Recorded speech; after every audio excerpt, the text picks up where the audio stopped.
Hello, I'm back again. Why? Because I can. And I'm really enjoying these Facebook lives or these YouTube lives. Sorry, not much into Facebook. So I'm trying to situate. So here I am following up on my video from yesterday morning, which was about preparing for the day. And I'm also going to talk about name calling. But so here are my vitamins and my herbs that I did yesterday. And I probably change the frequency and what I'm taking at least once a quarter. Um, and That's because your system gets used to things. You also change and you grow. And it's time to start drinking my water. So I thought while I was taking these, it takes me some time to do this, I would chat with you about what I'm doing. So another question that people ask me about the herbs is like, how do you know which ones to take? And I usually have an appointment with an Ayurvedic doctor where I go and I check on things, and depending on what I'm working on energetically, will change what it is I'm taking. So, for example, I was really having a chronic issue for the last 2 years 2 years of a chronic issue, and finally got some resolution to it when I found the right herb. So,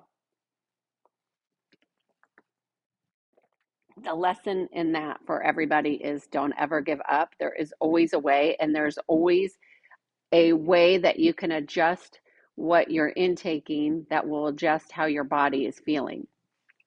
It's not always pleasant to have to go through that process. That's why health is about patience, which I'm not that patient all the time, but 2 years. But let me tell you, once I found the resolution, it's amazing. So let me tell you what that is. This is such a good find. And you can get this at your local store. This is fennel seeds. You can kind of see them here. And I take a half a tablespoon after every meal. And it's literally changed my life. Absolutely changed my life for the better. How my stomach processes food, how I feel.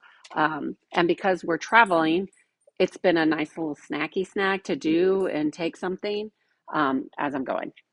So that's what's going on here. So today I wanted to talk about name calling. And when people call you a name, or you call other people a name, or you get into that, that's definitely an ego thing. And trust me, I've called people names before too. So this is not a judgment on if you call somebody a name, but if you do, you want to recognize it because that's you being in the ego. And you don't want to be in the ego because if you're in the ego, you're disconnecting from your heart, your body, your mind, your spirit. And what you want is there to be congruency. You want to be whole and balanced. And you can't be balanced when you're focused in your head. So, name calling. So let's just say somebody calls you a name that would bother you. So, like, I consider myself to be very authentic and real. What you see is what you get. There's no pretenses or anything with me. However, the other day somebody called me fake, which was like, what do you mean fake? Of course, I wanted to know more information, but obviously they're seeing something that's completely distorted from my experience of myself, right? But also how other people have often described me as um, very direct and to the point, and fake has never been a descriptor of me. Um, Professional, courteous, respectful, those are things that I don't mind being, but fake is not anything that I am. So this person called me fake to my face. So what do you do? How do you respond? Do you argue with them saying no, you're not that? Well, no. What people think about you really is none of your business. And if they want to tell you how they feel, that's fine. If you want to respond to that or react to that, that's a choice. Um, so, but do you want to engage with somebody who has that kind of distortion?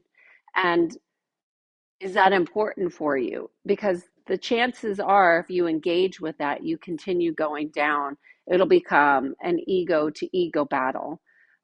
Which, when you're in an ego to ego battle, absolutely nobody wins. It's a lose lose. So, did I care that somebody called me fake? No. What I did care about is the lack of respect. Um, and that's a new awareness for me, that somebody who I thought could be respectful was unable to be. And so that's okay. That's who they are. But then it certainly sets up some type of boundary or criteria moving forward. If they're not able to be respectful, then, they don't get to be around. Um, and that's a choice that we all get to make. So there's that. But I think what's most important is to not get into the name calling back. And, oh, you think they're this, or that, which is so easy to do, but it's so unproductive. And it definitely brings you back into the mind. And for me, I'm very analytical. I like to figure things out. Like, why is somebody like that? Why would they say something like that? Why would they be like that? How come it's like this? I really want to understand it. But sometimes there's just no understanding. And so the trick then becomes to bring yourself back into your own coherence. Because once you go into the mind and you start repeating and repeating and repeating thoughts, trying to understand, which has been, one of my biggest challenges, trying to understand complete, utter insanity. People doing things that makes absolutely no logical sense. Also, people doing things that are shocking. I mean, we see it in our environment all the time. We see it. I hear about it from my clients and their work situations.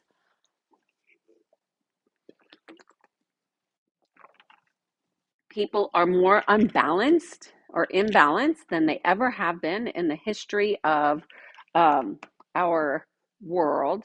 And yet, um, you know, it's something that we all have to contend with. So when you're confronted with something that is incongruent with your value system, then how you rebalance is to get back into your body.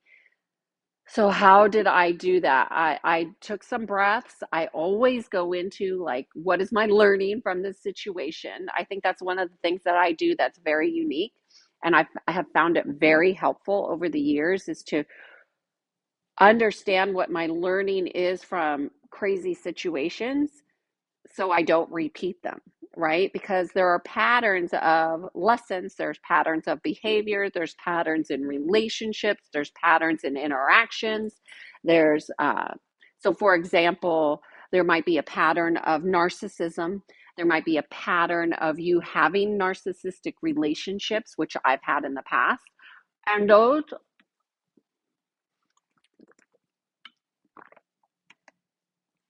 are all lessons.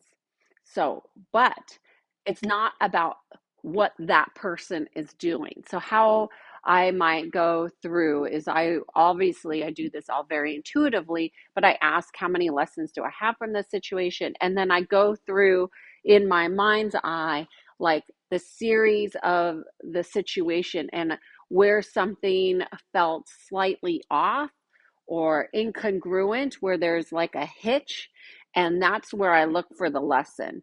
Like, what is the lesson? And it could be a lesson in a harmony or disharmony. It could be a lesson of um, a harmonic that you need to identify, like betrayals are harmonic. And so I would do that. And then once I identify the lesson, I can now have a conscious awareness of what it is that I needed to learn from that situation. Because the reality is how we evolve consciously is to learn our lessons. And if we don't learn our lessons the easy way, well, you know, they come harder and faster for you to get it. So if you want to evolve, the easy way, you ask the question and you really look for the answers so you don't have to learn things the hard way. So that's what I do. And I do that on a fairly regular basis, like a full day of work. At the end of the day, I'll ask if there was anything specifically that I needed to really learn or integrate. If I had a chaotic situation, I would look at that and say, okay, well, what was that all about? Like, what did I need to get out of that? And so I find that very helpful to do that process. It's not an easy process. It's definitely a worthwhile process. Um, so after you learn the lessons, you have a new conscious awareness of it, then you can obviously recognize it much easier when it appears to you again. Um,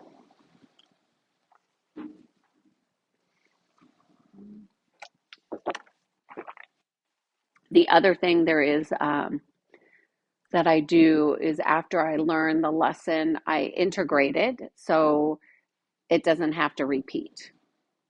Let me see what else with the name calling. Obviously, name calling and people judging you can be a trigger. My personal perspective on that is it doesn't matter what other people think about me. Um, I doesn't mean that I don't want people to like me. It doesn't mean that I don't find other people's opinions, whom I value, helpful, but I don't value um, other people's opinions of me more than my own opinion of myself. So I'm not going to believe what they say is true over what I know to be true. Um, Although I'm willing to look at what other people say and to see if there's some truth in it. Um, but I won't go into like, oh, that's true. I'll think about it and I'll get back to them if it requires that. Um, But I think the biggest thing is that when people resort to name calling, it's a real indication of where your value system is and what are you aligning with. And when you notice that you're going into name calling, or that's a first indication you're in your ego. And also, that's a lower frequency and vibration, which is not congruent with higher frequencies of like joy and happiness. So calling somebody a name might feel good, but it's going to feel good from an egoic perspective, not from like a holistic perspective. Um, so that's really important to be aware of and to notice. If somebody else is calling you a name, um, you can see like if somebody calls you fake, or if they say that you're arrogant, or that you're uh, selfish, or whatever people say, like they're entitled to their opinion. It doesn't mean that you have to go into agreement with it. Everybody's entitled to an opinion. Not everybody's opinion is worth hearing. And I think that's really what you need to really decide for yourself is where you're going to feed your energy. And people who are name calling are clearly at a low egoic frequency. Some might even say they're out of their minds, um, insane, incongruent, whatever the word is that works for you. What's most important is that you have an awareness that they're not in the heart coherence. And when people are in the heart coherence, they're not open, they're not accepting, they're not forgiving.